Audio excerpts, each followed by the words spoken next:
So closures in Go allow you to run a function, and then that function can essentially stops after one run, but builds on top of it each time you run it.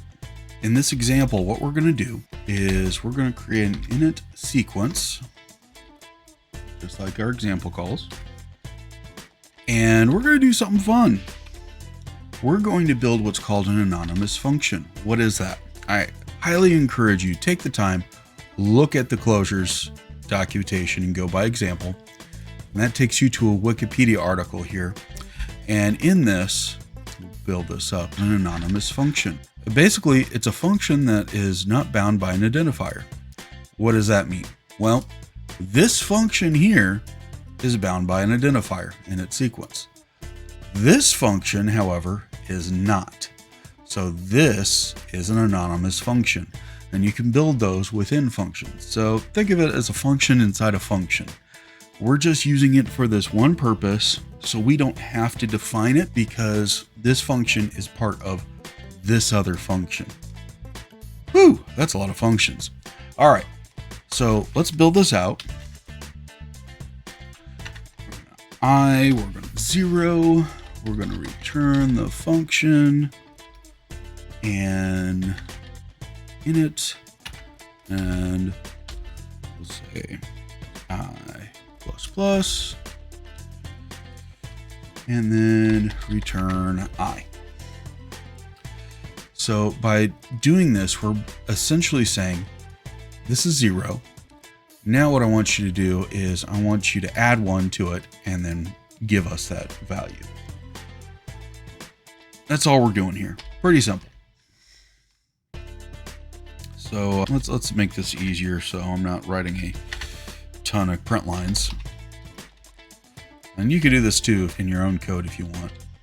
So next init, and we're going to call init sequence that we called earlier. Now what we're going to do is a print line and next init, and we're going to put blank parentheses, and we're going to take this block and we're going to go boop, boop, boop, and boop. I'm going to do it a whole bunch of times. They only do it 3 times. We're going to do it a bunch of times. All right, let's save this and let's run this. So here, each time that we're calling this as a new print line, it's going up and it's adding 1 to it. That's why it's going 1, 2, 3, 4, 5. Now in the example, we break this sequence by creating a new ints. Now what I don't like about these variable names is it's 1 letter off difference, right? So just remember that. And we're going to say in a sequence, calling our code block and print line, our little shortcut that we created, new ints, and put in our parentheses there. Now let's run this. And you'll see it did 1, 2, 3, 4, 5, and then start over brand new with 1. So that's closures in a nutshell, along with an anonymous function, to simply show us how we can have a function build on top of itself throughout our code, and then we can reset it at any time by just pulling it into a new variable. And actually, you know what? Let me do this. If we call this down here, let's run this real quick for kicks and giggles before I end this. This variable that we created, this nest init, it's still counting. We can keep going higher and higher. The reason reset, I want to make sure that this is clear to you, is because we create a new variable, that ints. We added that s at the end.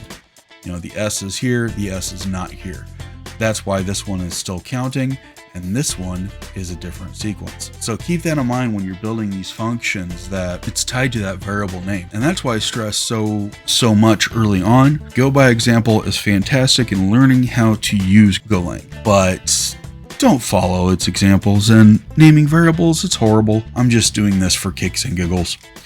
But anyway, let's go into our next and final feature of functions, recursion.